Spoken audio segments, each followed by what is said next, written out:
Hello, this is Tijuana, Living My Best Life Coach, and today is December the 7th, 2020. If this is your first time at my channel, thank you so much for stopping by. My channel is dedicated to mindset and mental health. I believe that mindset and mental health go hand in hand because if you strengthen your mindset, it's going to help you with your mental health, because a strong mind is going to be able to allow you to defeat things like depression, fear, and worry, and all those things that could really affect your life in a negative way.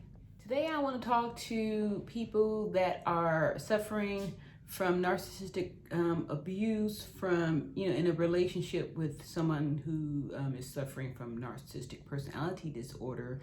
And I want to be able to give you some tips on how to recognize if you are in a situation with a dangerous narc, because some of them, and I use the term narc as an abbreviation. I'm referring to people with NPD, narcissistic personality disorder, and the chronic ones that are that really have issues. People that suffer from pathological narcissistic personality disorder. There's two types. A covert or an overt narcissist. The covert ones are the I understand them to be under the cover, so I use that.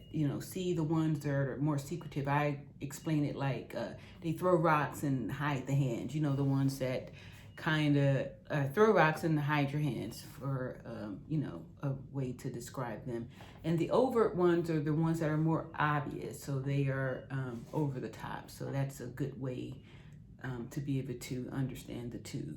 So the overt ones are going to be the obvious ones that's very flamboyant out there, and you can recognize them. You can hear them across the room, right? So overt, the obvious ones; covert, more throw the rocks and hide the hands. Like, one of the reasons why I'm deciding to discuss victims or survivors from narcissistic abuse is because I believe that is one of the main reasons that people do suffer from depression and things like that. Because if you've been entangled with a narcissist, that's their primary goal is to attack your mental health and to just destroy you mentally, emotionally, with their ultimate goal is for people to commit suicide. So it's very important that you become aware if you're entangled with one, so you can strengthen yourself and figure out a way to escape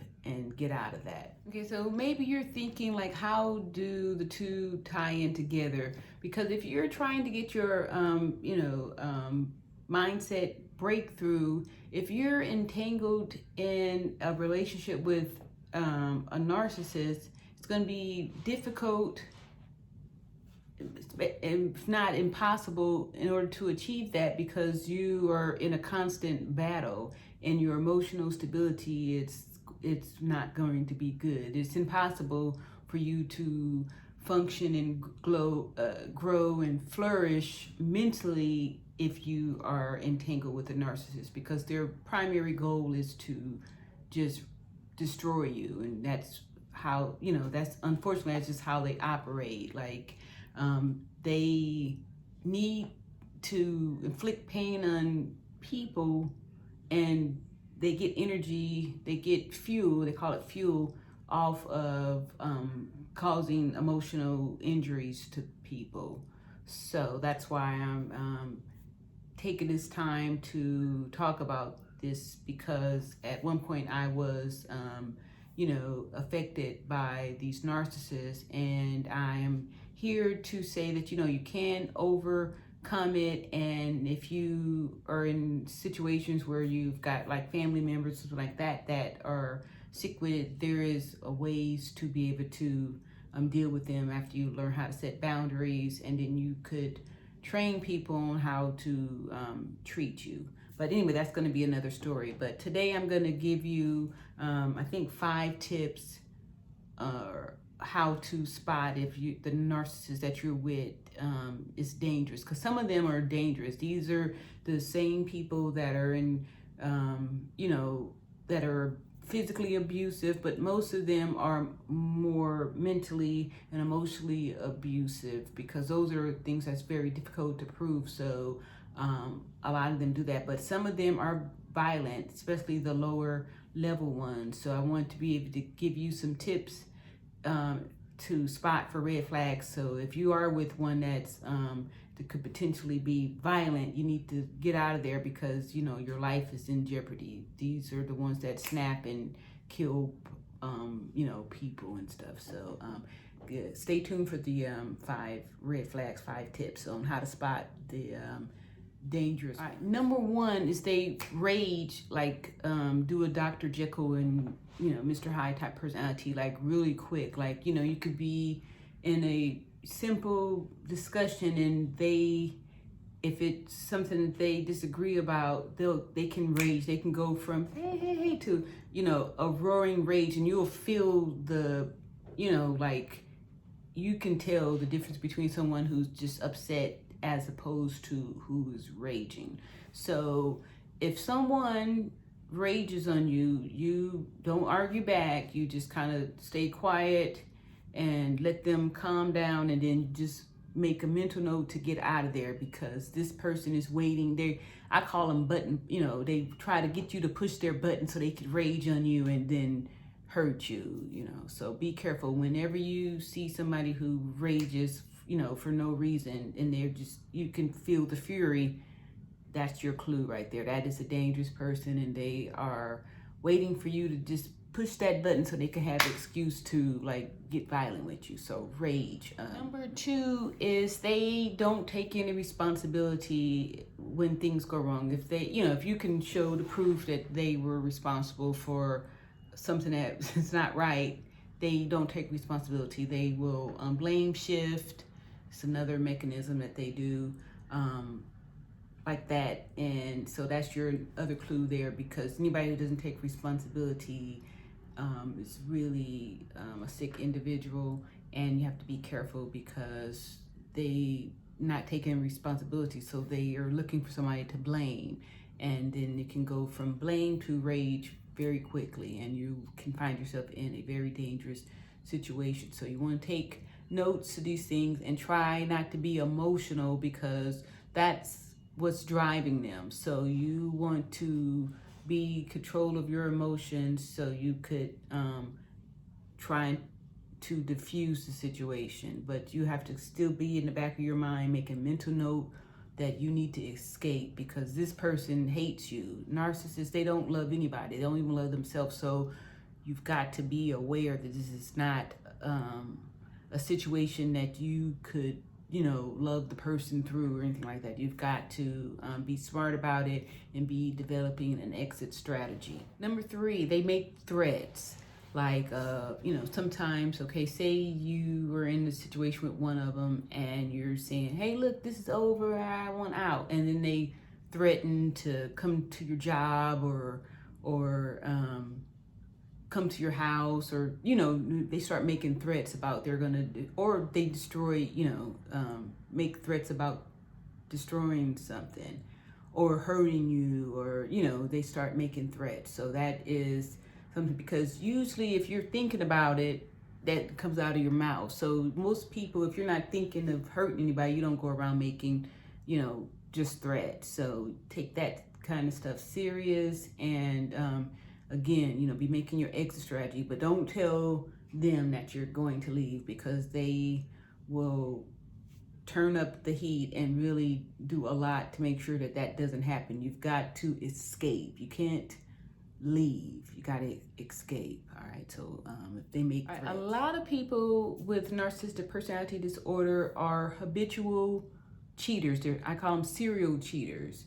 And you may think like, well, I don't know how that's dangerous. Okay, it's dangerous because they tend to have risky behavior. So that means that they are serial cheaters with multiple people. And most of the time they do not use protection, because a lot of them, the goal is to infect people or get them pregnant or do some type of they would use that as a weapon. So you have to be careful. And that's why that's dangerous.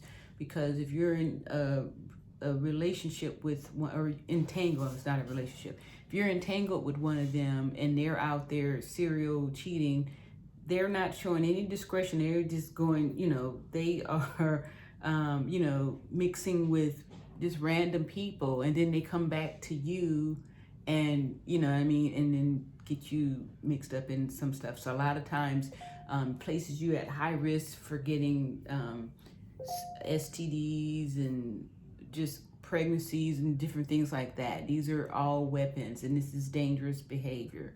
So, and like I said, not all of them cheat, but a good 80 to 90% of them do. It's part of their makeup. That's what they do. So, all right. And number 5 is they destroy your property. Like if you get into an argument with them, or you disagree, or they feel like you've injured them, because a lot of times you don't even know what you've done to cause a narc injury.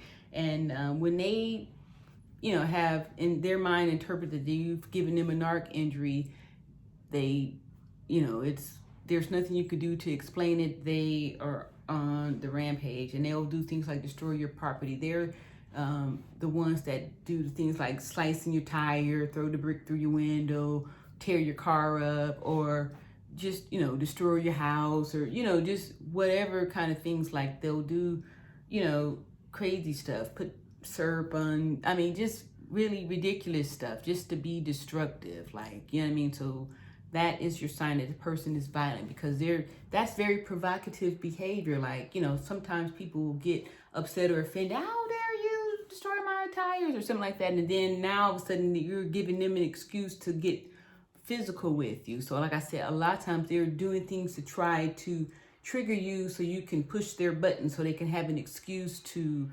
unleash their fury on you. So that's number 5 there, is destruction of the property. Okay, so in closing, people that suffer from narcissistic personality disorder, because of their lack of empathy, that makes them very dangerous right there. So if you get one that's a violent danger, like I said, these little 5 signs that let you know that this person, could potentially do something harmful to you. Like a lot of them are violent. So you want to be aware. And if you are, like I said, never confront them. These people, because you're not even in the same category. Your moral makeup is totally different. Like they have a lack of empathy.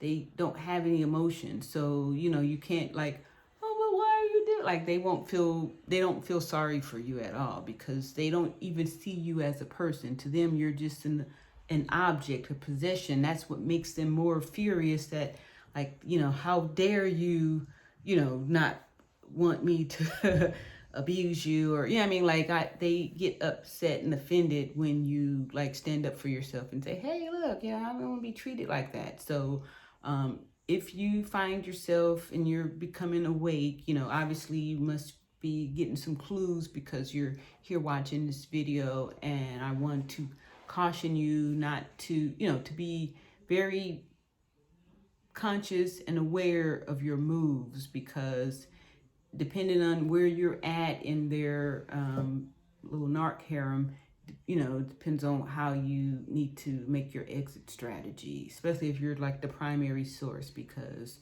it's not an easy thing to get untangled from the entanglement of a narcissist. So I'm going to leave some links below for some different, like some Mayo clinics, some different help organizations and stuff like that. And like I said, you taking time to formulate an exit strategy is very, very important. And I'll put that in another video on exit strategy. So again, thank you for listening. And I intend to keep coming with more and more and more information about how to escape and survive narcissistic abuse. So thank you very much. And I'm sending out prayers of protection over all who are in a situation right now that you may feel hopeless. I want you to know that all hope is not gone. Like since you're just becoming aware of this, that's your